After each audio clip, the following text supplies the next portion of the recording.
Hola estimados amigos de Experimentar Labs, nos volvemos a encontrar para desarrollar un tema muy interesante. Nos estamos refiriendo a la hidrostática. Y la primera pregunta que debemos responder es la siguiente: ¿qué es la hidrostática? Si analizamos esta palabra, la primera parte, hidro, corresponde a agua y estática a una situación de equilibrio, en específico un estado de reposo.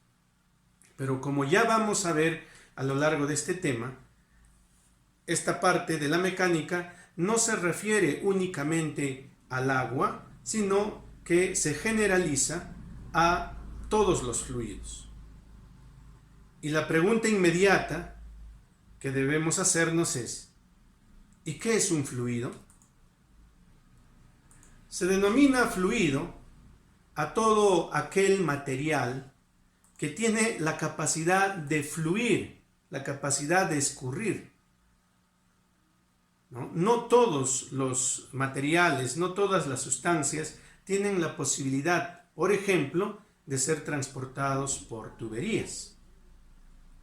Entonces se conocen a los fluidos fundamentalmente a los líquidos y a los gases.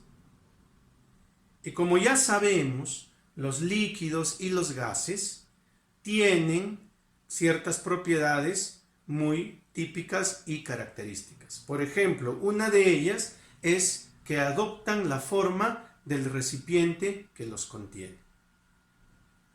Los gases se pueden comprimir, los líquidos son incompresibles. Bien, entonces vamos a empezar a estudiar a partir de este momento diversos fenómenos que tienen que ver con los fluidos que están en estado de reposo. Pero antes de adentrarnos a detallar la hidrostática, es necesario que tengamos en claro dos definiciones muy importantes. Me estoy refiriendo a la densidad y a la presión. ¿Qué es la densidad? La densidad es una magnitud física que expresa la relación entre la masa y el volumen de un material. Puede ser representado por la letra griega ρ o también en algunos casos se representa con la letra D mayúscula. Como lo dice la definición, la densidad es igual a la relación entre la masa sobre el volumen. Vamos a ver un ejemplo para poder aplicar esta expresión en la determinación de la densidad de un objeto. Vamos a contar con un objeto, un cuerpo desconocido, cuya masa es de 65 gramos. Este objeto desconocido va a dejarse caer en una probeta que contiene un líquido cuyo volumen inicial es de 120 mililitros o 120 centímetros cúbicos. Al caer, este objeto se ubicará en la parte baja del recipiente, pero ¿qué observamos con el volumen del líquido? Se ha incrementado hasta 160 mililitros o 160 centímetros cúbicos. ¿Podemos determinar entonces cuál es el volumen de este objeto desconocido? Claro que sí, y de seguro que tú ya tienes la respuesta.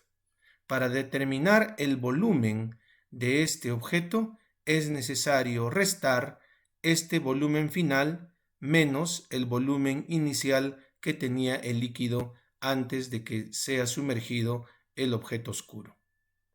Por lo tanto, para obtener el volumen de este cuerpo desconocido tendremos que restar 160 centímetros cúbicos menos 120 centímetros cúbicos, lo que nos da el valor de 40 centímetros cúbicos.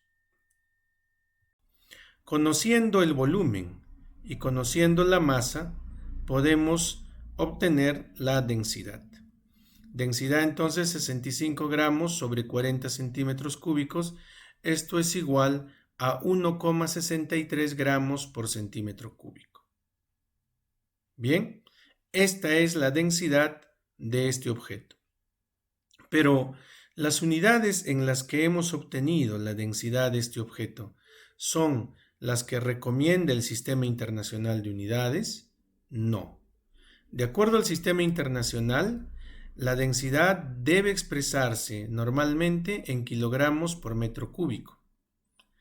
Y podemos convertir esta unidad a kilogramos por metro cúbico, definitivamente es posible. Veamos este ejemplo. La densidad del agua es 1 gramo por centímetro cúbico. Si yo quiero convertir la densidad del agua o cualquier densidad expresada en gramos por centímetro cúbico y llevarla a kilogramos por metro cúbico, bastará multiplicar el valor por 1000. Entonces, si yo multiplico 1 por 1000, obviamente voy a obtener 1000 y automáticamente las unidades se han cambiado a kilogramo por metro cúbico. Una sustancia que se usa mucho en ejercicios es el aceite. La densidad del aceite en gramos por centímetro cúbico por lo general es 0,8. Multiplicado por 1000, entonces la densidad del aceite va a ser igual a 800 kilogramos por metro cúbico. Bien, entonces creo que con respecto a la densidad hemos explicado con detalle y de manera sencilla cómo se obtiene y qué significa. La otra definición que es muy importante considerar y explicar antes de entrar a detallar con más profundidad la hidrostática es la presión. ¿Y cómo debemos entender la presión? La presión es aquella magnitud física escalar que expresa la relación entre la fuerza normal por unidad de superficie. ¿Y cómo es esto? Bueno, a ver, observamos nosotros que sobre esta superficie, puede ser una mesa o una plataforma, se encuentra un bloque. Y este bloque tiene un determinado peso y sabemos nosotros que el peso es producto de la masa por la gravedad. Si imaginariamente separamos el bloque a una determinada altura de la plataforma, observaremos que en las proyecciones que se evidencian a través de estas líneas entrecortadas, se observa la superficie de la cara inferior del bloque que ha sido dividida en pequeñísimas porciones de área. ¿Y con qué intención se ha realizado esto? Para explicar lo siguiente. Como sabemos, este bloque no se hunde en la plataforma. ¿Y esto por qué? Porque el bloque recibe una reacción a la que vamos a llamar fuerza normal. Pero en temas anteriores habíamos establecido estas fuerzas en función del centro de gravedad de los cuerpos. Pero en realidad las fuerzas que se aplican a estos bloques se distribuyen en toda el área, ¿no?, de contacto, tal como se observa en este momento, ¿no? Vemos que la fuerza normal va a distribuirse homogéneamente en cada una de las pequeñas áreas que se han establecido en la superficie de contacto entre el bloque y la plataforma, ¿no? Muy bien, entonces el peso, ¿no?, del objeto se distribuye de esta forma. Entonces, ¿qué viene a ser la presión? Haciendo mención a la definición, se expresa la relación entre la fuerza normal, ¿ya?, por unidad de superficie o unidad de área. La unidad de la presión en el sistema internacional es el pascal. ¿Y cómo se obtiene el pascal? Resulta de combinar newton sobre metro cuadrado. Las fuerzas van a estar expresadas en newtons y las áreas en metros cuadrados. ¿Y por qué recibe el nombre de Pascal? En honor a Blaise Pascal, ¿no?, un gran científico e investigador que estableció, ¿no?, varios estudios referidos a la presión y a ciertas propiedades de los líquidos, como ya veremos en un momento posterior. Muy bien, hemos recibido información sobre la presión, pero es necesario especificar cuándo se habla de presión hidrostática o la presión de un líquido. ¿Cómo se puede determinar la presión al interior de un líquido? ¿Hay alguna expresión matemática que nos permita realizar ese cálculo? Claro que sí, sí existe. Pero también es importante, y lo vamos a ver enseguida, qué significa la presión total. Porque muchas veces sobre un líquido está el aire o la atmósfera en la parte superior. Y en muchos casos es necesario también considerar la presión que ejerce la atmósfera sobre el líquido y éste sobre un cuerpo o un determinado punto que está sumergido en él. Estemos atentos a la siguiente información que se nos brinda a través de diapositivas. ¿Qué viene a ser la presión hidrostática o la presión al interior de un líquido? Observemos. Tenemos aquí un recipiente que contiene un líquido. Podemos asumir de que es agua. Esta figurita que aparece a modo de una boya nos da a entender que el agua pues está en reposo. Bien. La presión hidrostática o la presión al interior de un líquido es aquella presión, ¿no?, que ejercen los líquidos, así de simple. Veamos lo siguiente. Vamos a encontrar un punto A al interior del líquido. Este punto A va a soportar la presión del líquido en todas las direcciones. Este punto A, con respecto a la superficie, tiene una determinada profundidad o altura. ¿Cómo se calcula la presión que soporta este punto A? Es sencillo. La presión que soporta este punto A va a ser igual a lo siguiente. Presión del líquido o presión hidrostática va a ser igual al producto de la densidad del líquido por la gravedad y por la altura. Simple. No hay mayor cosa que decir. ¿Y qué sucede cuando hablamos de presión total? La presión total que soporta un cuerpo sumergido en un líquido dentro de un recipiente abierto es igual a la suma de la presión atmosférica y la presión del líquido. Tenemos el mismo recipiente, es evidente que está abierto. El punto A va a experimentar la presión que ejerce el agua o el líquido sobre el punto, pero tengamos en cuenta que como este recipiente está abierto, sobre el agua o el líquido con el que estemos trabajando está el aire. Y todo el aire que está sobre este líquido también genera una presión.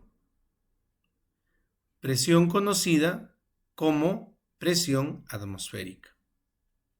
Entonces, si vamos a hablar de la presión total que va a soportar el punto A, esto va a ser igual, a lo siguiente. Presión total con respecto al punto A va a ser igual a la suma de la presión atmosférica, que ya como dato se les va indicando, la presión atmosférica es igual a 10 a la quinta pascales.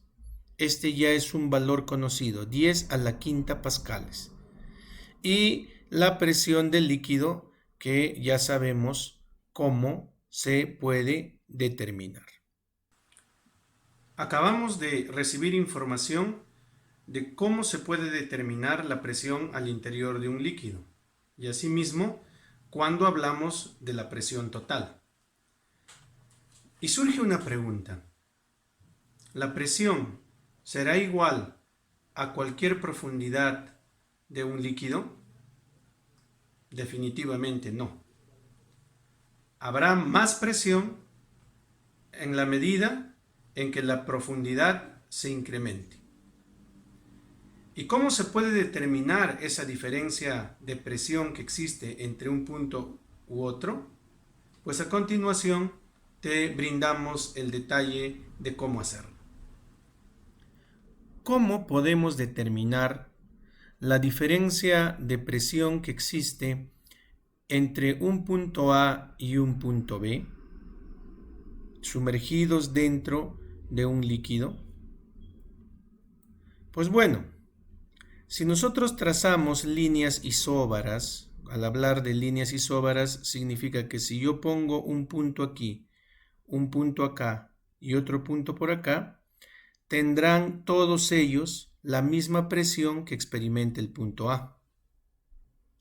Y en esta línea isóbara para el punto B nos da a entender que si aquí yo estableciera un punto, la presión de este punto, que este punto soporta, es igual a la presión del punto B. No olvidar, estimados amigos, que a estas líneas se les llama líneas isóbaras. Iso igual, ¿no? Baros viene de presión, igual presión. Cualquier punto ubicado en estas líneas isóbaras tiene la misma presión.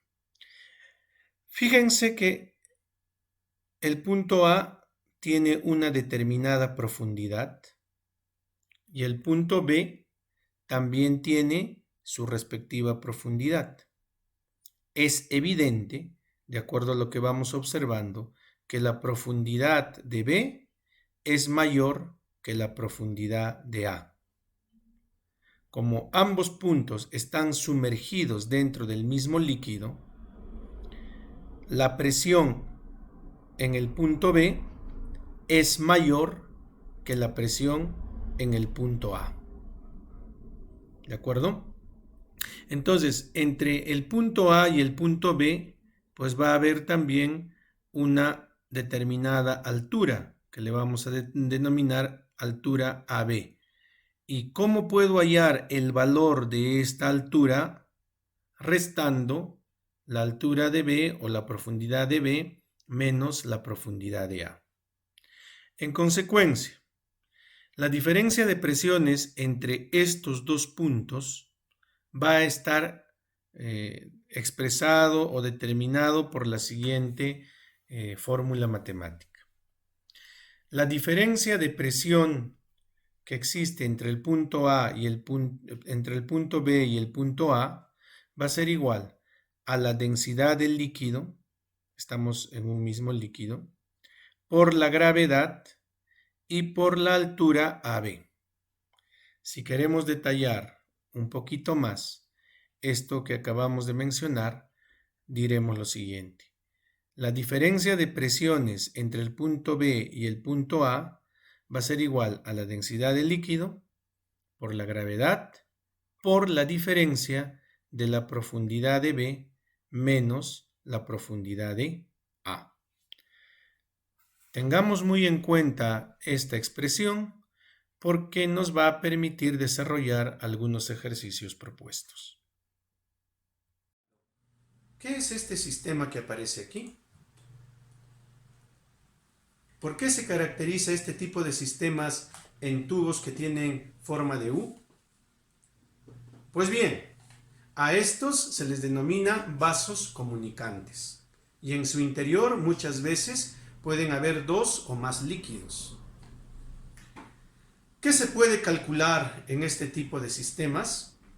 Pues se puede determinar también la presión a la que está sometido un determinado punto al interior de este sistema. ¿Y cómo se hace ello? ¿Qué detalles debemos tener en cuenta? Pues presta mucha atención. A continuación, te lo brindamos con detalle. Vasos comunicantes. ¿Qué podemos referir sobre estos dispositivos?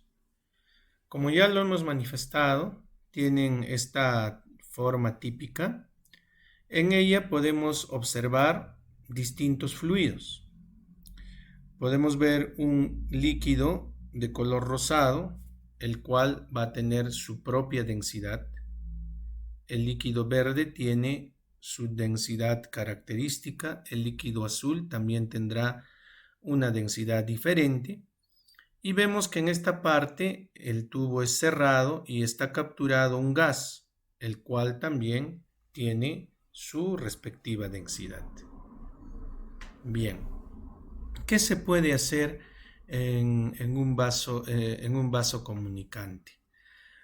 Se puede calcular la presión de dos puntos ubicados al interior de este dispositivo, pero se debe tener en cuenta de que esos puntos elegidos deben encontrarse en el mismo nivel y ambos puntos deben estar conectados directamente por un mismo líquido.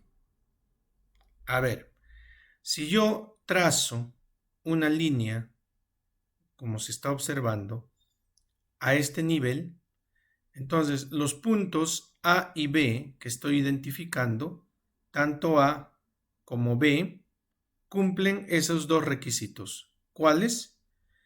Que estén ubicados al mismo nivel y ambos estén conectados directamente por el mismo líquido o fluido. El punto A está justamente ubicado en la interfase entre el líquido verde y el líquido azul. Así que el punto A, pues definitivamente se encuentra en el líquido azul, así como en el líquido verde, se encuentra en el líquido azul. Y el punto B, evidentemente, está dentro del líquido azul. Por lo tanto, para estos dos puntos A y B se cumple lo siguiente, que la presión total en el punto A va a ser igual a la presión total en el punto B. Pero esta igualdad, esta expresión que acabamos de manifestar, solo es posible siempre y cuando se cumpla de manera estricta lo que nosotros hemos manifestado ya anteriormente. Lo primero, que los dos puntos estén al mismo nivel. Y lo otro, que los dos puntos estén comunicados directamente por un mismo líquido. A y B están al mismo nivel y A y B están conectados directamente por el líquido azul.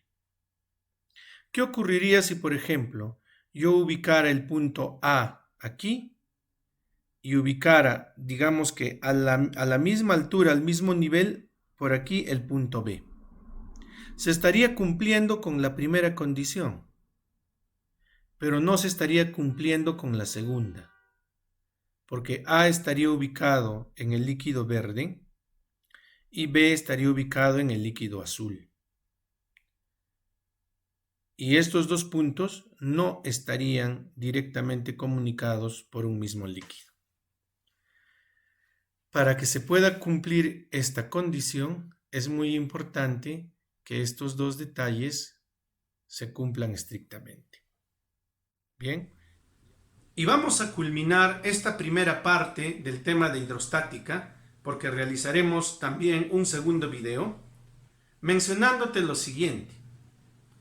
¿Alguna vez has visto un dispositivo como este? ¿Sabes cómo se llama? Si no lo sabías, estos dispositivos son conocidos como gatas hidráulicas. ¿Y para qué sirven? Pues bien, en este momento voy a mostrarte uno de sus principales usos.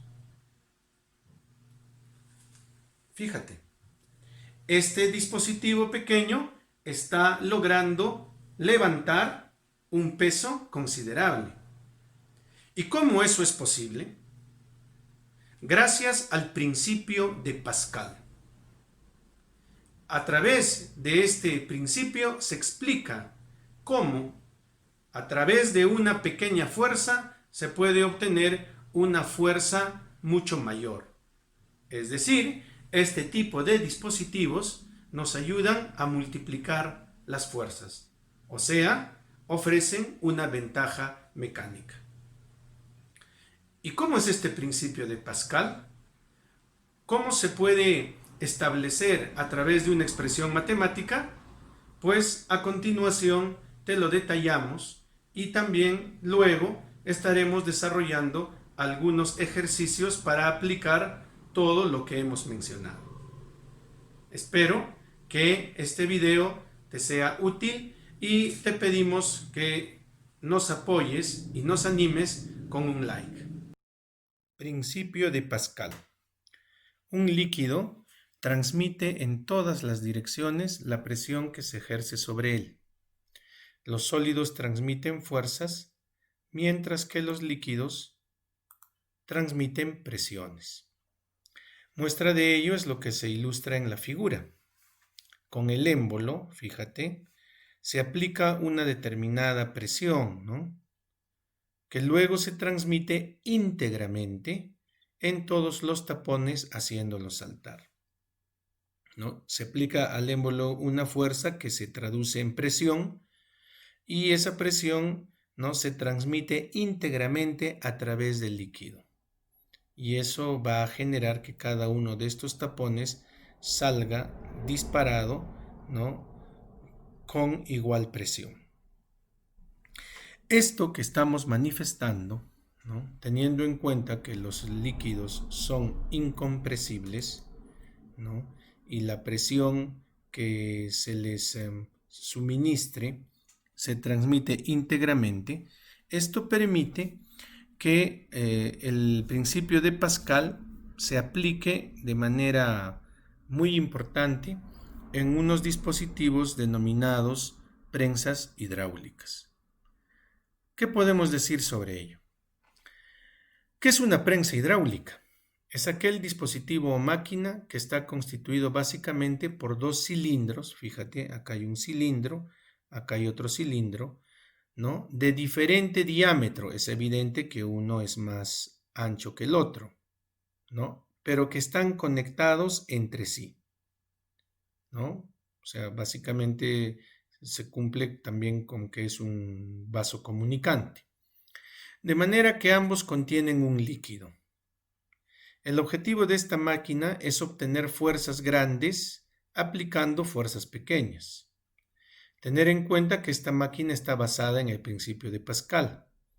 Y esta máquina hidráulica funciona como un dispositivo multiplicador de fuerzas. Bien. ¿Cómo es la relación matemática que existe entre las fuerzas? Fíjate, en el cilindro pequeño hay una tapa o émbolo, también se le llama pistón, que tiene una determinada área. Y en el otro cilindro, el émbolo, la tapa o pistón, pues también tiene su respectiva área. Pero es evidente que el área 2 es mayor que el área 1. Cuando se aplica una fuerza 1 a este lado de la prensa hidráulica, la fuerza se va a transmitir, ¿no?, de manera íntegra, pero al ser esta área mayor, entonces la fuerza se va a multiplicar varias veces en proporción al tamaño del área 2. Entonces vamos a expresar esto mediante esta fórmula matemática. Fuerza 1 sobre área 1 es igual a fuerza 2 sobre área 2. Una fuerza pequeña se convierte en una fuerza grande, gracias a que el área del émbolo o del pistón en este lado de la prensa es mayor. Esto se aplica en las gatas hidráulicas. este pistón permite que un automóvil o un objeto muy pesado logre ser levantado y para ello no se ha aplicado una fuerza enorme. Se ha aplicado fuerzas pequeñas, pero gracias al principio de Pascal, esto se multiplica y se convierte entonces en una máquina que nos brinda una ventaja mecánica. También existe una relación entre los desplazamientos de los pistones que está determinado por esta expresión matemática, Este émbolo pistón va a descender una determinada longitud y este pistón va a elevarse también una determinada longitud. La relación que existe entre esos desplazamientos está expresado a través de esta fórmula. Pasamos a la solución de algunos ejercicios. Nos piden hallar la presión que experimenta un punto situado a 20 metros de profundidad de una superficie de agua, gravedad 10 metros por segundo al cuadrado. Tenemos aquí un recipiente que contiene agua. En esta parte superior tenemos esta figurita que nos da a entender de que el líquido está en reposo. Tenemos aquí un punto A, ubicado, nos dicen, a 20 metros de profundidad, sobre el cual va a actuar la presión del líquido en todas las direcciones. Justamente es nuestra intención determinar qué presión soporta el punto A. Y como ya lo hemos estudiado anteriormente, lo hemos mencionado en la información teórica, la presión del líquido va a ser igual a la densidad del líquido por la gravedad y por la profundidad o altura. Tener en cuenta que para este caso el líquido es el agua y ya sabemos que su densidad es igual a 1000 kilogramos por metro cúbico. La gravedad es igual a 10 y la profundidad es 20 metros.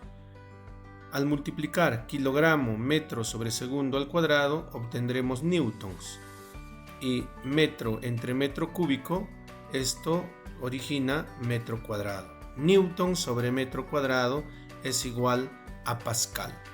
1000 por 10 y por 20 es igual a 200.000. Pero como los resultados están expresados en kilopascales, entonces la respuesta final, ya está aquí en pascales, la respuesta final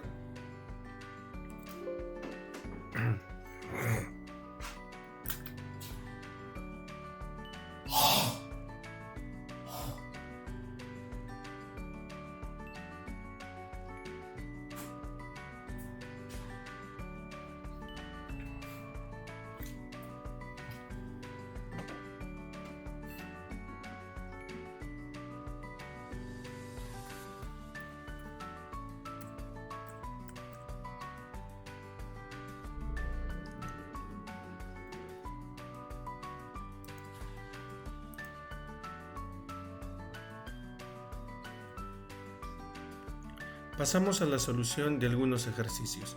Hallar la presión que experimenta un punto situado a 20 metros de profundidad de una superficie de agua. En un recipiente tenemos agua. Esta figurita nos da a entender que el líquido está en reposo.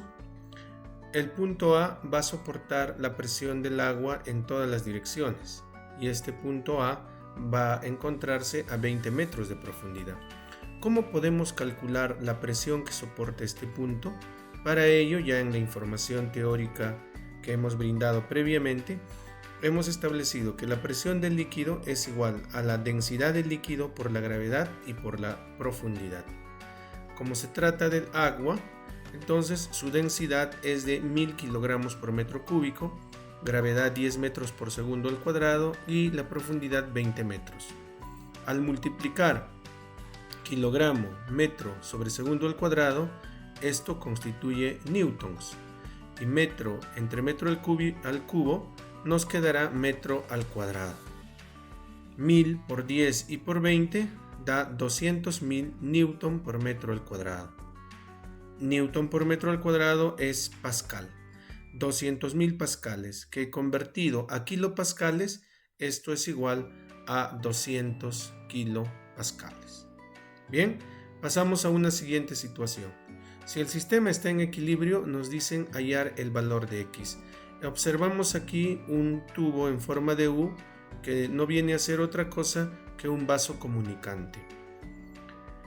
En el vaso comunicante hay la presencia de un líquido A de 25 centímetros de profundidad, un líquido B que se prolonga hasta aquí y finalmente un líquido C que tiene una altura de 15 centímetros.